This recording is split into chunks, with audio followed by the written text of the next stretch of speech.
Hey guys, Kaiju here. Today we're going to be doing a Kaiju review, and you might notice that we do not have the traditional white background in today's episode because the figures we're going to be reviewing today are incredibly white. So with that being said, as you've seen by the title, today is a double review of the Playmates 6-inch Shimo and the Playmates Giant Shimo. Now these two figures I've gotten over the last couple of months at Target, and they've been appearing there kind of sporadically over the last little while. And with that being said, we'll talk about a little bit more of them in the detail section. Now, I'm not going to really go into too much with them. I will say, obviously, the smaller one is not going to have as much refined detail. It's actually going to be a lot more shiny plastic. Unlike other Playmates figures, the bigger one is going to have a lot better scale detail and is also not going to have nearly as much glossy plastic on it. But you might notice one thing the smaller one does have over the bigger figure, which is the lack of screw holes. Despite the two of them being not much different besides the size, this bigger one, for whatever reason, has these screw holes in the side of it, which is kind of annoying. But overall, you're not going to see too much of a difference in paint. They're going to have the same paint detail pretty much everywhere. I've noticed on the bigger one, you are going to have a plastic insert that does give some color to the back of the neck. Meanwhile, on the smaller figure, you're not going to be getting that. So overall, I would really say that the bigger one is the better figure just because of the fact that it is a lot more detail. Then you are going to be getting some more refined detail in places where it counts, but you are also going to be getting the unfortunate thing of screw holes in the side. And you might notice there is a hole in the smaller Shimo's mouth, and that is because it does come with an accessory, which is the Frostbite Blast. If my camera will focus on it, there we go. Kind of looks like an Ultraman Specium beam, but you can plug that right into Shimo's mouth, and that is how the beam looks in her jaw right there. Now on to articulation, they are literally the exact same. The smaller Shimo has a jaw that can open and close really wide, actually. The jaw can open really wide, almost breaking the jaw. You can also move the neck up and down like that, and she can also kick forward and back and rotate at all of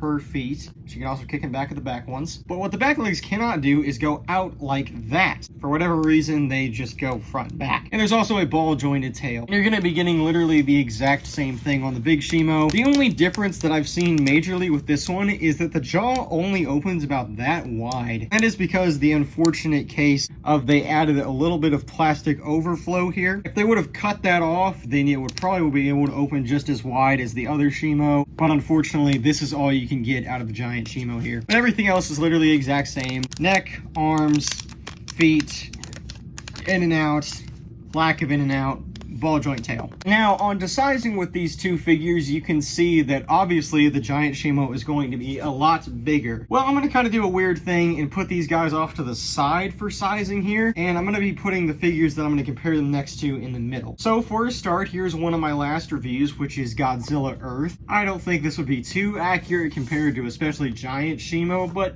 maybe a little bit closer with the smaller 6-inch one. I also pulled this figure out whenever I was doing its sizing in the last review, but I'll kind of do it again here just to show it off. Here is the Playmates King Ghidorah. While I said that the sizing between the Shimo figure and this guy was pretty good, you can definitely tell how small the figure really is compared to the giant Shimo here. Last but not least, I will compare it to the monster that it kind of went alongside with in the movie, Scar King. And yeah, compared to the smaller Shimo, this is not at all accurate whatsoever. But if I move that figure to the side completely, and if I take Scar King off screen real quick, now you can really see the full extent of how big this figure is. Scar King can comfortably fit up top and kind of look like he did in the movie. And that is my Shimo double review for you guys. Obviously, these figures are pretty cool, and I would definitely say there is one that is better than the other one. Obviously, the giant one, duh. But the smaller one does have some value to it. It does scale with the figures that are also kind of small, like King Ghidorah. They are typical Playmates figures. They have some of the flaws that other Playmates models have, but overall, they are also still really good representations of Shimo. I would say if you can find the giant one especially for $25, pick them up. Thank you all for watching though, and I will see you guys in the next video.